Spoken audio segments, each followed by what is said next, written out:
Namaste everyone, so I welcome all of you to the second video of this playlist on power generation technologies। और आज की इस video में हम देखने वाले हैं Carnot cycle that is considered as a ideal theoretical cycle। तो Carnot cycle जो है ये ideal cycle है और इसमें हम क्या एज्यूम करते हैं कि सारी प्रोसेसेस जो है वो रिवर्सिबल है, इफिशियंसी जो है वो 100% है, इसमें कुछ भी लॉसेस नहीं है।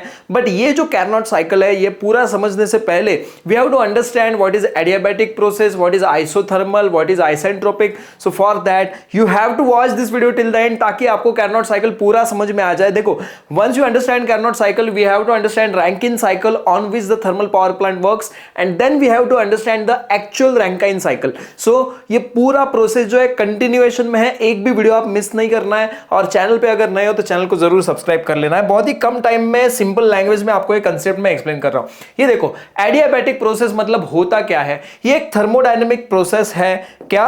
Thermodynamic process. ओके, तो थर्मोडायनेमिक प्रोसेस है जिसमें there is no heat transfer to और फ्रॉम द सिस्टम। तो आपका एक सिस्टम है, for example you assume a boiler. Boiler में क्या हो रहा है? We are burning a coal, using that heat we are converting water into steam. तो ये इसमें एक प्रोसेस हो रहा है और एक सिस्टम है। तो सिस्टम के बाहर या सिस्टम के अंदर कुछ हीट एक्सचेंज नहीं हो रहा है, so there is no transfer of heat. इसको बोलते हैं हम एडियाबैटिक प्रोसेस। और ये जो एडियाबैटिक प्रोसेस है, ये इसमें जो वर्क डन होता है उसमें सिर्फ एनर्जी चेंज होता है, बाकी सिस्टम से अंदर या बाहर कुछ चीजें या हीट ट्रांसफर होता नहीं है। तो इसका एग्जांपल है रैपिड कंप्रेशन और expansion of gas in the insulated cylinder. अपने पास एक इंसुलेटेड सिलेंडर है, उसमें आप क्विकली एक्सपांशन या कंप्रेशन कर रहे हो गैस का। आई होप आपको एक्सपांशन कंप्रेशन पता है। एकदम सिंपल करके बताता हूं। आपके पास फॉर एग्जांपल फोम है। Okay, you have a foam. आप फोम प्रेस करोगे तो क्या होगा? प्रेशर बढ़ेगा, वॉल्यूम कम होगा। प्रेशर डालोगे, वॉल्यूम कम होगा। तो ये कंप्रेसर का काम है। ओके, ये कंप्रेसर का काम है। और जब आप टरबाइन की बात करते हो, टरबाइन क्या करता है? ये देखो, टरबाइन का सिंबल कैसा है? टरबाइन हमें एक्सपांड करता है। यहां से इनपुट है, ये लो प्रेशर, ये हाई प्रेशर हाई टेम्परेचर रहेगा। इधर से आउटपुट आएगा, ये जो आउटपुट आएगा ये लो प्रेशर लो टेम्परेचर। और इसमें हम क्या करेंगे? इसमें वर्क डन होगा। वर्क डन होगा, WD मींस वर्क डन। और कंप्रेसर का क्या होता है? कंप्रेसर का उल्टा होता है। कंप्रेसर क्या होता है कि आपको low pressure low temperature input रहेगा और इसको हाई प्रेशर हाई टेम्परेचर में ये कन्वर्ट करेगा। तो ये बहुत इंपॉर्टेंट है। कंप्रेसर और टरबाइन एक दूसरे के अपोजिट है। कंप्रेसर क्या कर रहा है? इसमें प्रेशर बढ़ा रहा है, वॉल्यूम कम कर रहा है। प्रेशर जो है वो रिड्यूस होगा, वॉल्यूम क्या होगा? इंक्रीज होगा। टरबाइन क्या कर रहा है? इसमें जो हाई प्रेशर हाई टेम्परेचर है उसको कन्वर्ट कर रहा है लो प्रेशर लो टेम्परेचर में। इसमें ये वॉल्यूम बढ़ाएगा, प्रेशर कम होगा। वॉल्यूम बढ़ाएगा, प्रेशर कम होगा। तो ये अपोजिट है एक दूसरे से, टरबाइन और कंप्रेसर। और ये जानना हमारे लिए बहुत ज्यादा इंपॉर्टेंट है। तो एडियाबैटिक प्रोसेस में इसमें कुछ हीट एक्सचेंज होता नहीं है। दूसरा है आइसेंट्रोपिक प्रोसेस। आइसेंट्रोपिक प्रोसेस मतलब एंट्रोपी जो रहती है ना, एंट्रोपी वो कांस्टेंट रहती है और ये रिवर्सिबल एडियाबैटिक प्रोसेस है। तो इसमें आइडियलाइजेशन जो है वो हम टरबाइन कंप्रेसर के लिए यूज करते हैं कि इसमें कुछ भी एंट्रोपी चेंज नहीं हो रही। आपको एंट्रोपी का मीनिंग आई होप पता होगा, 11th 12th में आपने पढ़ा है। आपको जो कुछ मीनिंग पता है प्लीज कमेंट सेक्शन में आप डाल देना। और तीसरा सबसे इंपॉर्टेंट जो कंसेप्ट है इसमें वो आ जाता है आइसोथर्मल प्रोसेस, जिसमें क्या हो रहा है? आइसोथर्मल प्रोसेस में there is no change in temperature, temperature constant रहता है। इसको बोलते हैं आइसोथर्मल प्रोसेस। ये देखो, ये तीन जो डेफिनेशन है बेसिक केमिस्ट्री के डेफिनेशन से, ऑलरेडी आई होप ये डेफिनेशन आपको पता है। अभी जाते हैं एक्चुअल Carnot साइकिल पे। और ये जो Carnot साइकिल है that is one of the most important cycles because they are providing idealistic condition. तो इसमें हम क्या कर रहे हैं? ये देखो 1 2 3 4 नंबर यहां पे दिया है। ये एक्चुअली है PV plot. Okay, this is a PV plot. Let me select this. Okay, this is a P and this is a V. Okay, और ये जो है ये TS प्लॉट है। एंट्रोपी हम S से डिनोट करते हैं और यहाँ पे टेम्परेचर है। तो ये एक आइडियलिस्टिक कंडीशन है। जैसे from point 1 to 2 what you are doing, you are increasing the entropy, temperature is constant, so this is a isothermal process। तो आपको यहाँ पे दिख जाएगा 1 to 2 में हमने आइसोथर्मल प्रोसेस बोला है एंड यहाँ पे प्रेशर डाउन हो रहा है। As you can see 1 to 2 में there is decrease in pressure, there is increase in volume. तो ये किसका काम हुआ? Decrease in pressure, increase in volume, तो ये टरबाइन का काम हुआ। ओके, 203 में बात करें अगर हम, तो यहां पे भी आपको दिखाएगा दैट इज एडियाबैटिक एक्सपांशन, इसमें एक्सपांशन हो रहा है, there is further increase in the volume and increase in pressure, but यहां पे 2 to 3 में एंट्रोपी कांस्टेंट है, एंट्रोपी में चेंज नहीं हो रहा है, टेम्परेचर ड्रॉप हो रहा है, तो ये होता है एडियाबैटिक एक्सपांशन। एक्सपांशन मतलब क्यों, वॉल्यूम बढ़ रहा है तो एक्सपांशन होगा ना, वॉल्यूम कम हो रहा है तो कंप्रेशन होगा, वेरी सिंपल। तो ये 1 2 3 इसमें we are increasing the volume, we are reducing the pressure,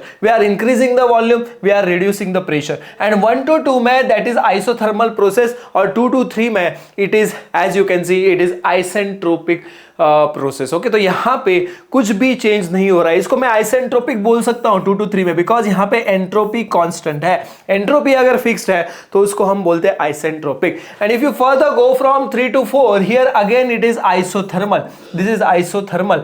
okay, this is again isothermal process, this is isothermal process, this is isentropic process, this is also isentropic process because there is no change, there is no change in the entropy. Now this is ideal, हमेशा ऐसा नहीं होगा, if you are changing the temperatures and if you are changing the pressure, volume, everything, the isentropic process is not valid because there is going to be change in the entropy.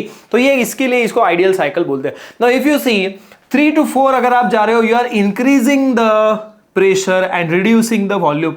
Increasing pressure, reducing volume means यहां पे compression हो रहा है, यहां पे हो रहा है टरबाइन का काम, यहां पे कंप्रेशन, यहां पे भी कंप्रेशन हो रहा है, क्योंकि you are increasing the pressure, you are reducing the volume, थोड़ा डाउन होते जा रहा है। So 3 to 4 again if you see over here, this is isothermal process. On TS plot we identify isothermal and isentropic, on PV plot we understand there is expansion और compression. Okay, so 3 to 4 में as you can see there is compression. Compression क्यों, because यहां पे pressure क्या हो रहा है, बढ़ रहा है। प्रेशर बढ़ा मतलब आपने कॉम्प्रेस किया, आपने फोम हाथ में लिया और उसको दबाया तो प्रेशर बढ़ रहा है, बट उसका वॉल्यूम कम हो रहा है। सो सेम इज एप्लीकेबल हो रही है। एंड यहां से 4 to 1 में आपको दिखेगा कि देयर इज अगेन, यहां पे वो आइसेंट्रोपिक है, बट यहां पे there is increase in the pressure, that there is compression. So this is idealistic cycle. Okay, Rankine cycle is called, sorry, Carnot cycle is called as idealistic cycle. Okay, तो इसके next video में हम ideal Rankine cycle देखने वाला एक overview दे देता हूं। देखो, आइडियल रैंकिन साइकिल सीखना क्यों इंपॉर्टेंट है, बिकॉज जो थर्मल पावर प्लांट है ना, उसमें सबसे पहले क्या हो रहा है, यू हैव अ बॉयलर, ये आपका बॉयलर है। ओके, बॉयलर के बाद में क्या हो रहा है, आपको स्टीम मिल रही है, you are expanding that steam into turbine. Okay, then turbine के बाद यहां पे रहेगा कंडेंसर, कंडेंस करेगा वो कंडेंसर, और यहां पे एक फीड पंप रहेगा, feed pump, that feed pump will pump the water into boiler again। तो इन सारे केस में क्या हो रहा है, you are just changing the phase, you are just changing the phase। यहाँ पे पानी जो होगा, इसमें जो वाटर होगा उसका स्टीम बनेगा, high pressure high temperature steam जो है ये यहाँ पे रहेगा अपना जनरेटर। ओके, तो यहाँ पे ये वर्क डन करेगा और यहाँ से आउट हो जाएगा low pressure low temperature steam, उसको हम पानी में फिर से कंडेंस करेंगे और फिर फीड पंप से उसको क्या करेंगे, बॉयलर में डालेंगे, ताकि फिर से बॉयलर जो है वो कोयले का यूज करके पानी को भाप में कन्वर्ट करेगा और ये काम चलेगा। तो ये हमें आइडियल रैंकिन साइकिल में सीखने को मिलेगा, जो हमारे नेक्स्ट वीडियो का पार्ट है, और इसमें हम ये सारी चीजें सीखने वाले हैं। ये टीएस और पीवी प्लॉट के अनुसार इसको सीखेंगे। तो आप इसको क्या करना है, एक बार इसकी थ्योरी जो है ना अच्छे से आप लिख लो। एडियाबैटिक क्या होता है, आइसेंट्रोपिक क्या होता है, आइसोथर्मल क्या होता है। टीएस प्लॉट में हमें आइसोथर्मल और आइसेंट्रोपिक चीजें दिखती है, यहाँ पे हमें एक्सपांशन और कंप्रेशन दिखता है, और यहाँ पे हमने ये डेफिनेशन जो पढ़े हैं, एडियाबैटिक में there is no heat transfer, isentropic में एंट्रोपी रिमेन्स कांस्टेंट, और आइसोथर्मल में टेम्परेचर रिमेन्स कांस्टेंट। ये चीजें बहुत ज्यादा इंपॉर्टेंट है। तो गाइज आपको ये सेकंड वीडियो जो है अपने सीरीज में ये पता चल गया होगा, आइडियल कार्नोट साइकिल। अगले वीडियोस में हम जैसे रैंकिंग साइकिल हम जानेंगे, उसके बाद में कंपैरिजन करेंगे कार्नोट साइकिल और रैंकिन साइकिल में, क्योंकि वो बहुत इंपॉर्टेंट है from your exam point of view. Thank you so much guys for watching this video. मिलेंगे नेक्स्ट वीडियो में, तब तक के लिए जय हिंद जय भारत।